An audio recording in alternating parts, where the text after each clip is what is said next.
Seja bem-vinda, seja bem-vindo. Você está no nosso canal do YouTube, o Filho de Deus. Eu sou Márcio Cândido, escritor, autor do livro Filho de Deus. E nesse canal nós estamos promovendo um estudo sobre os quatro evangelhos de Cristo. E hoje com a passagem Suprema Angústia, que segue narrada nos evangelhos de Lucas, Marcos e Mateus. E faremos uma leitura e uma reflexão. E faremos em nome do Pai, do Filho, do Espírito Santo. Amém. Que Deus esteja conosco.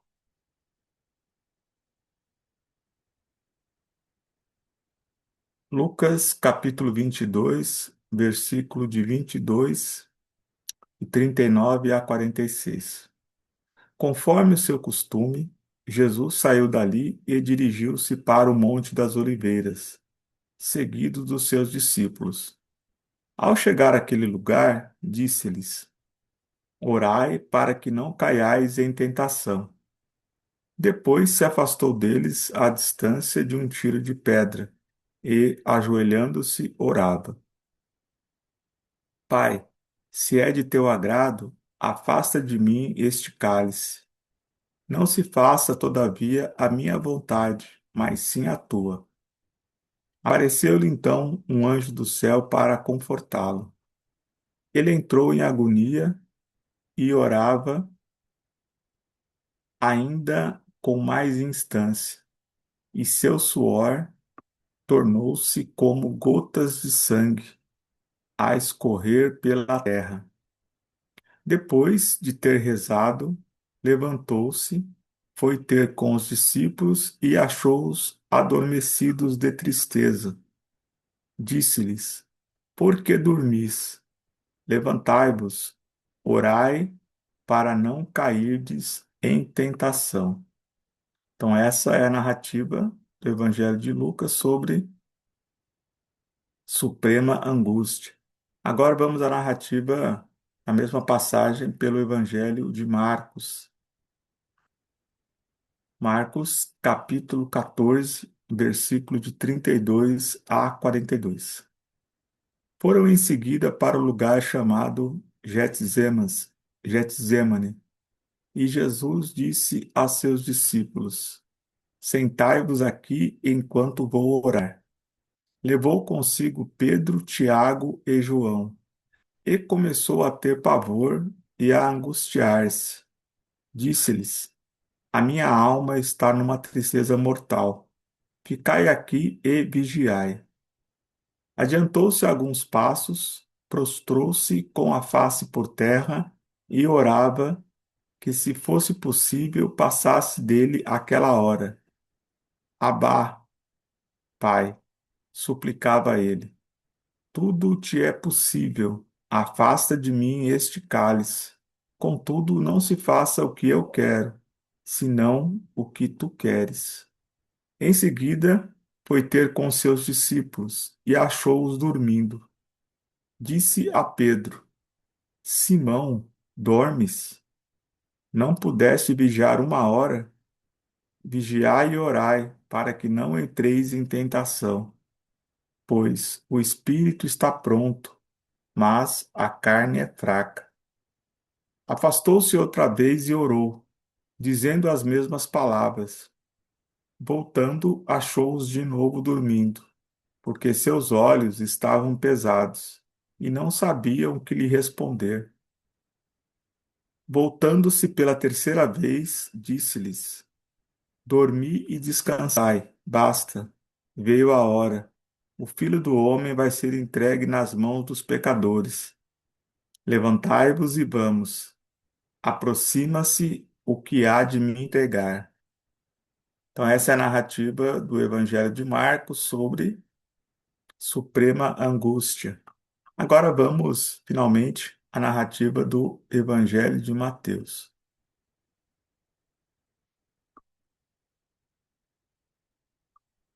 Mateus, capítulo 26, versículo de 36 a 46.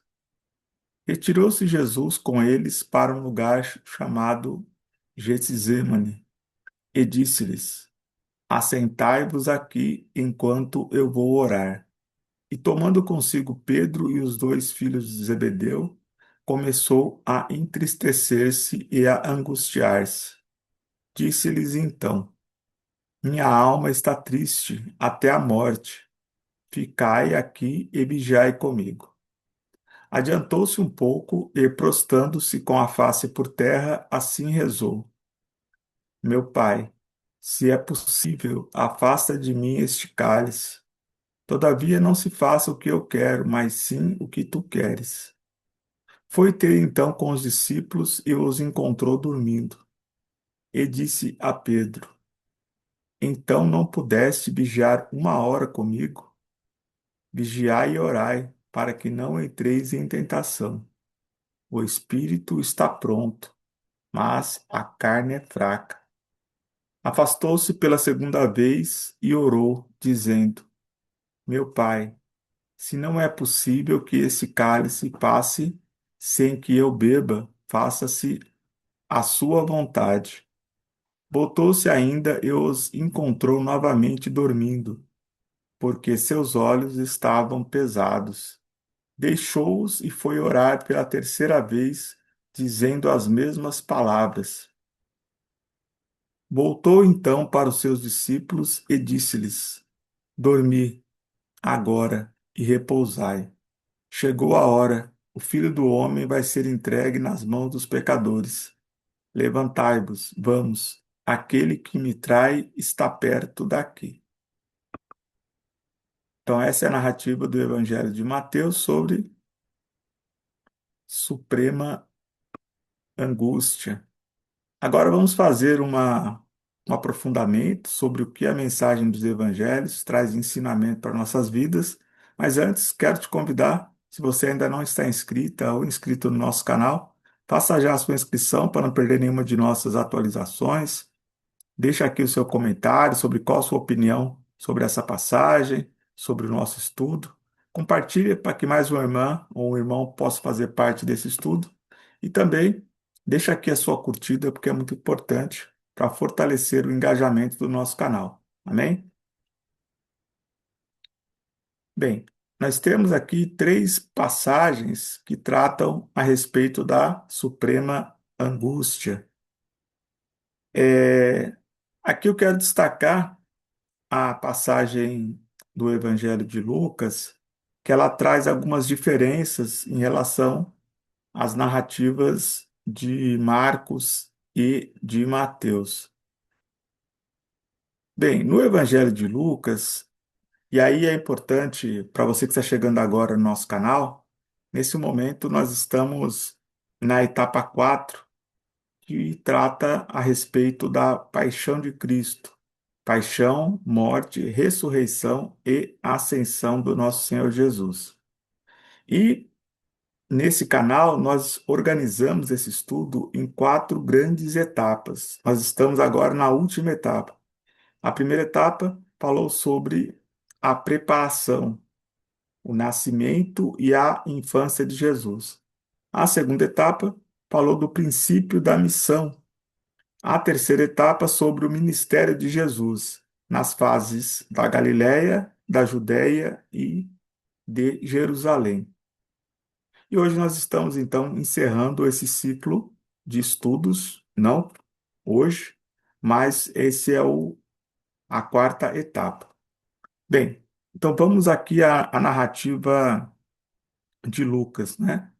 Então, Jesus ele se dirige para o Monte das Oliveiras. É importante entender que esse momento ele se passa depois da Santa Ceia, né? Então, o traidor ainda participa, né? Judas participa da Santa Ceia e ele sai e não volta, né?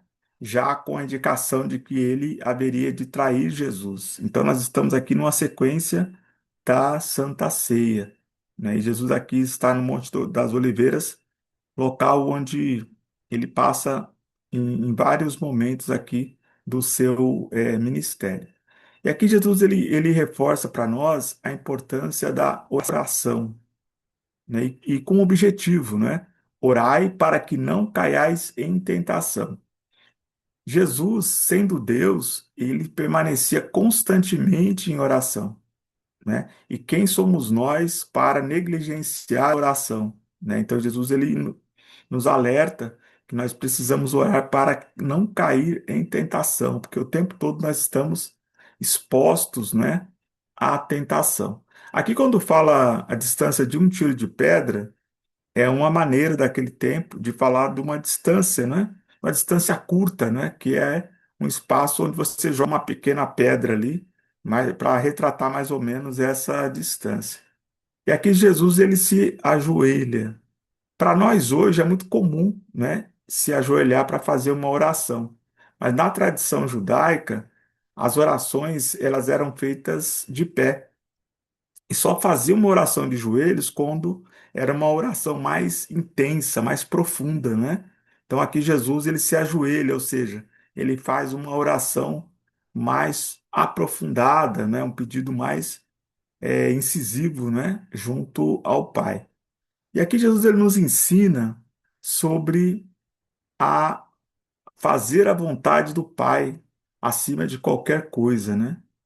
Jesus, o Pai e o Filho são um, né? Em vários momentos Jesus ele vai dizer isso, mas ele sempre se submete à vontade de Deus. Ou seja, não se faça, todavia, a minha vontade. Primeiro ele fala, afasta de mim este cálice, né? E depois ele fala, mas não se faça a minha vontade, mas a tua. E o cálice, ele tem um simbolismo também, né? O cálice, ele significa aliança, né? Tanto para o bem quanto para as situações mais difíceis, né? Então, quando fala de cálice, é como fosse uma aliança, firmar uma aliança. E Jesus, ele tinha uma aliança com o Pai, que era de cumprir o seu ministério, que inclui a sua paixão, morte e ressurreição. E Jesus ele tinha clareza do que iria acontecer. Imagina se você soubesse tudo o que vai acontecer com você no dia seguinte, que você seria preso, você seria flagelado, queria carregar uma cruz, seria pregado nessa cruz e seria sepultado. Jesus sabia de tudo que ia acontecer, né? Então esse é o cálice, ou seja, ele tinha essa aliança, esse compromisso com o Pai. E aqui Lucas também, ele traz uma questão muito particular exclusiva do seu evangelho, quando ele fala da aparição de um anjo, né? Apareceu então um anjo do céu para confortá-lo. Marcos e Mateus, eles não narram essa aparição do anjo. Ela só vai acontecer aqui no evangelho de Lucas. Mas é importante para nós essa aparição do anjo, que ele aparece num momento de conforto, né? Então Jesus ele estava em agonia e o anjo estava a confortá-lo. Trazendo para a nossa realidade, nós precisamos entender que em alguns momentos não será possível afastar o cálice, ou seja, o acontecimento que virá, né? Então, quando você estiver diante de um desafio, uma situação que você não quer passar por ela, entenda que é a vontade de Deus que se cumpre, né? Aqui Jesus ele sabia de toda a provação que ele ia passar e ele se preocupou, né? Então, esse momento da agonia, Jesus ele se entristeceu, né? Jesus ele entrou em situação de pavor diante daquilo que iria acontecer com ele.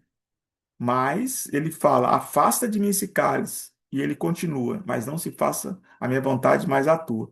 Então, para nós, quando nós estivermos em situação difícil, algumas coisas podem não acontecer mediante a nossa oração, mas é a vontade de Deus. Pode acontecer como pode não acontecer. Algumas coisas você não pode mudar. Você pode se sobrepor a algumas questões, mas nem sempre você vai poder mudar. E aí você precisa é, estar pronto, né, para esse desafio.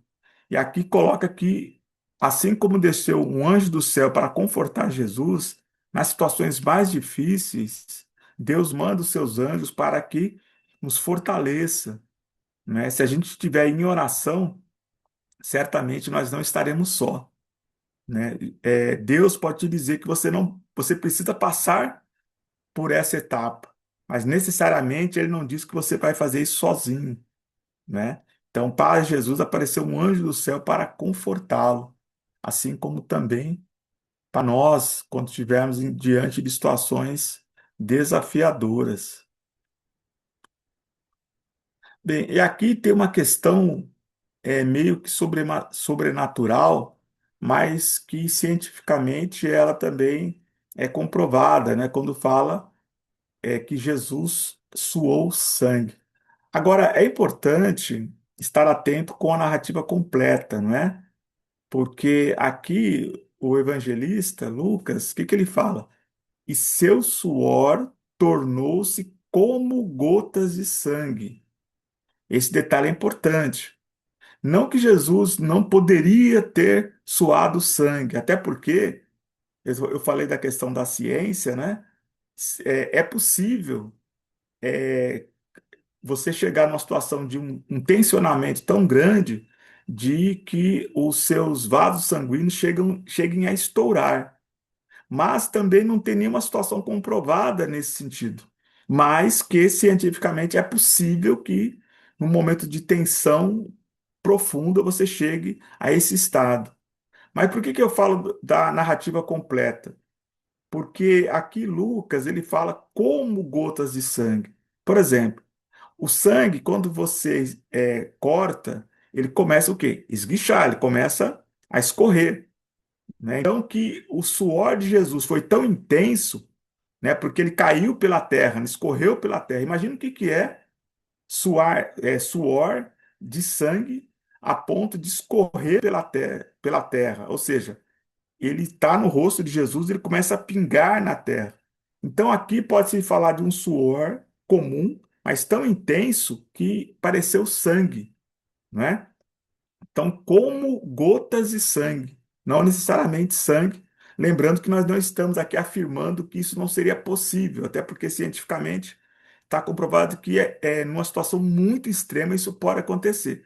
Mas aqui está falando como gotas de sangue, e pode ser um suor intenso, como se estivesse escorrendo sangue, né? Então é importante fazer aqui a interpretação correta, né? E aqui os discípulos, eles estavam adormecidos de tristeza. Por que adormecidos de tristeza? Porque até chegar nesse momento, Jesus ele relatou várias questões que aconteceria, né? Então nesse momento ele já, por 3 vezes, Jesus já tinha anunciado a sua paixão, que o Filho do Homem seria entregue e morto pelos pecadores. E depois, você que acompanha aqui no nosso canal, lembra de foram 3 discursos seguidos de Jesus falando da partida dele. Então eles estavam tristes, porque eles sabiam que a qualquer momento Jesus sairia do meio deles, né? Então eles estavam muito entristecidos nesse momento da paixão de Cristo, né? E aí o Senhor dá um alento, ele dá uma dura, mas ao mesmo tempo ele compreende, né? Levantai-vos, orai para não cairdes em tentação, ou seja, levanta, né? Então aqui é muito importante porque em alguns momentos a gente acaba se abatendo, né? Então a gente acaba ficando de cabeça baixa, sem forças para lutar. Então aqui Jesus ele fala, olha, ele dá uma sacudida, né? Levantai-vos, né? E Jesus ele sempre fala com muita autoridade essa questão de levantar, né? Sai do lugar. Né? Levantar não é só quem está dormindo e levanta, é você sair do lugar, ou seja, se recomponha, né? E ore para não caíres em tentação. Por que que Jesus repete tanto isso? Porque os momentos seriam difíceis, né? Seria difícil suportar aquela etapa para os discípulos, né? Eles ainda não estavam prontos para aquele momento, mas Jesus ele reforça a importância de estar em constante estado de oração.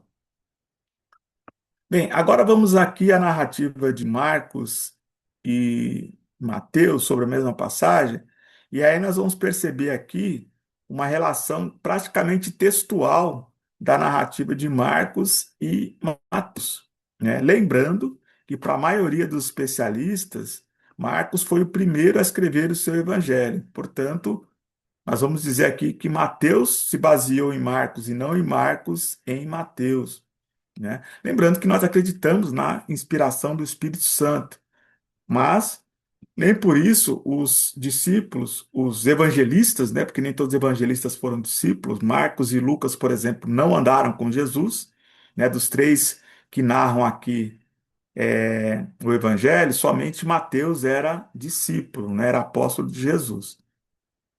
Mas Marcos escreveu primeiro. E porque aqui nós vamos perceber, né, que Mateus ele praticamente repete, né? Então nós vamos aqui focar no Evangelho de Marcos, porque Mateus ele praticamente repete o que Marcos vai dizer aqui. Qual a diferença fundamental aqui do Evangelho de Marcos e de Mateus? No Evangelho de Lucas, não é citado o nome dos discípulos, né? E aqui a impressão que, pela narrativa de Lucas, todos os 12 estão ali, ou melhor, os 11, né? Porque Judas já tinha deixado o grupo, seguido dos seus discípulos, né? Então, aqui na narrativa de Lucas, parece que todo o grupo estava nesse momento. Porém, Marcos e Mateus, eles falam dos nomes aqui, né? Pedro, Tiago e João. A diferença é que Mateus, ele fala dos filhos de Zebedeu, né? E quem eram os filhos de Zebedeu? Os dois filhos de Zebedeu eram Tiago e João. Portanto, se trata aqui da mesma descrição, né? E também tem uma diferença aqui no evangelho, nos evangelhos de Marcos e Mateus, quando eles falam que Jesus fala para eles que a minha alma está numa tristeza mortal. Lucas não fala isso. Jesus ele simplesmente se afasta e vai orar. Ele não fala para os discípulos como ele está emocionalmente, né? Ele fala para orar, né, para não cair em tentação. Aí ele se afasta e vai, se ajoelha e vai orar. E aqui nos evangelhos de Marcos e Mateus, ele ele dá uma introdução, né? Ele fala do estado emocional dele naquele momento, né? Então é importante essa questão aqui. E aqui Jesus ele chama Deus de Abá. Aqui está descrito como Pai, mas na tradução original Jesus ele chama Deus de Papai, né? Abá e aqui ele chama Papai, né? Então ele tem aí uma relação muito carinhosa, né? Com Deus naquele momento, né? E aqui discorre toda a mesma narrativa, né? Se é possível, afasta de mim este cálice, mas se faça a tua vontade e não a minha vontade. Então, essa descrição está prevista nos três evangelhos, né? E aqui, Marcos e Mateus, eles trazem ainda uma outra diferença em relação ao Evangelho de Lucas. E qual é essa diferença? Aqui em Lucas, dá a impressão que Jesus, ele aborda somente uma vez, né? Então ele vai orar, aí ele volta e fala: por que dormis? Levantai-vos, orai para não cairdes em tentação. E para por aqui, né? E no Evangelho, nos Evangelhos de Marcos e Mateus, não. Aqui ele fala de três vezes, né? Então Jesus ele chega uma vez, aí eles estão dormindo, né? E aí ele fala, olha, vigiai e orai. Aí pela segunda vez e depois pela terceira vez Jesus ele aborda os discípulos, né? Então Jesus ele volta três vezes aqui. Bem, e aqui nós vamos perceber também, aqui na narrativa de Marcos, olha só que diferença fundamental. Jesus, ele está no momento de agonia, né? Ele sai para orar, mas os detalhes de Lucas não aparecem aqui em Marcos, né? Por exemplo, aqui não fala que Jesus suou sangue, né? Pode ver aqui na narrativa de Marcos que fala do pavor, da angústia de que que a alma está numa tristeza mortal, né? Aí tem a súplica, né? Afasta de mim esse cálice, mas você não vai ver, por exemplo, que Jesus soou, soou sangue, né? Ou na descrição mais correta, como gotas de sangue a escorrer pela terra. E no Evangelho de Mateus, da mesma forma, não aparece essa questão que Jesus soou como gotas de sangue. Percebe a diferença? Então, somente Lucas dá essa questão. E aí, eu quero reforçar a afirmativa de que poderia não ter sido sangue. Por quê? Imagina a situação. Jesus ele estava orando, né? Ele passou a agonia, né? Ele soou como gotas de sangue. Depois, ele vai abordar os discípulos. Se Jesus tivesse, de fato, literalmente, não é, suado sangue, os discípulos iriam perceber. Pensa, ele vai abordar diretamente, estava à noite, mas ele vai abordar, e se os discípulos olhando para Jesus, eles vão perceber que o rosto de Jesus estaria vermelho de sangue, as suas roupas estariam com sangue. E os discípulos, eles agem com naturalidade em relação à, à aparência, né, de Jesus. Então, isso não está aqui colocado. Portanto, o entendimento, a interpretação de como gotas de sangue necessariamente não é literalmente suar sangue, ela é muito válida nessa questão. Porém, quero frisar aqui que nós não estamos contestando essa possibilidade, não é? Em algumas explicações, né, tanto católicas como evangélicas, de fato ter o entendimento de que Jesus suou sangue. Mas aqui está como gotas de sangue, né? Que os discípulos deveriam ficar em extremo pavor de ver o Jesus todo ensanguentado, porque a ponto de escorrer pelo chão seria aí uma situação de aparência bastante perturbadora, né? E não é o que parece aqui. Amém? Bem, então trazendo para nossas vidas, né, para nossa realidade. É muito importante a gente entender que nós teremos os nossos momentos desafiadores, né?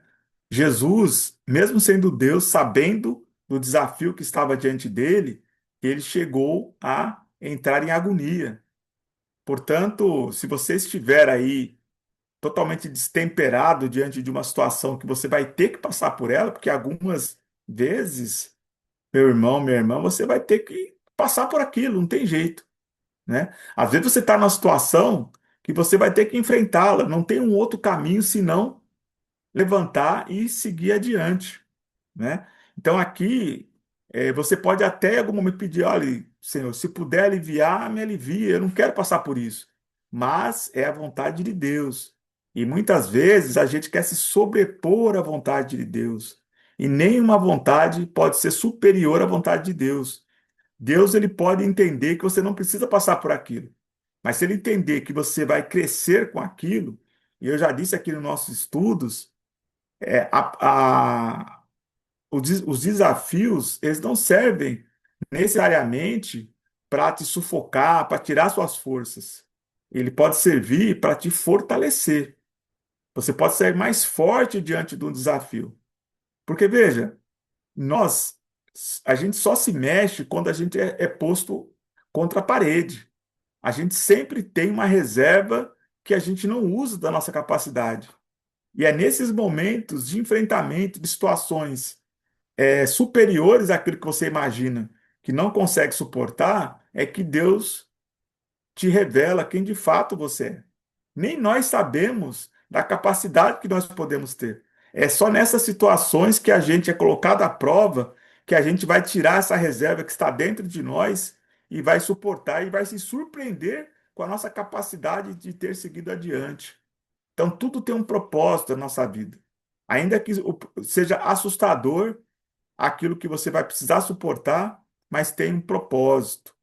E é aqui, como Jesus coloca, que a gente se permaneça em oração, porque a oração, ela nos conforta e nos dá fortalecimento para a alma, né? A gente cuida muito da carne, né, da nossa aparência, mas o quanto nós cuidamos da nossa alma para que ela esteja, que o espírito esteja forte, né? Que Jesus fala que a carne é fraca, né? Até hoje nós usamos essa expressão, né? E eu não conheço ela citada antes dos evangelhos, né? Eu acho que é a partir dessa citação de Jesus que a gente trouxe para a nossa realidade, né? Ah, mas a carne é fraca. Jesus fala que o espírito está pronto, mas a carne é fraca. Então que a gente fortaleça o espírito, porque a carne por si só ela não suporta. Amém? Então que nós estejamos firmes aí na estrada e tenhamos capacidade de suportar os momentos difíceis que nós tenhamos que realizar. Ainda que a gente durma, né, em alguns momentos. Quando Jesus fala de dormir, não é só fechar os olhos. Nesse caso dos discípulos, especificamente, eles estavam dormindo mesmo, né? Mas dormir também é a gente vacilar, é a gente descuidar, né? Muitas vezes algumas coisas nos pegam despercebidos, né? Então, o que que é não dormir? É estar atento, estarmos alerta, para que a gente não fique com a guarda aberta aí e não tenha como superar os desafios, né? Então, muita paz, muita luz no seu caminho, que Deus te proteja, te dê o fortalecimento espiritual e material necessário para que você possa suportar os momentos difíceis e possa aí seguir adiante na sua estrada com fortalecimento na presença de Deus. Amém? Forte abraço, Deus abençoe.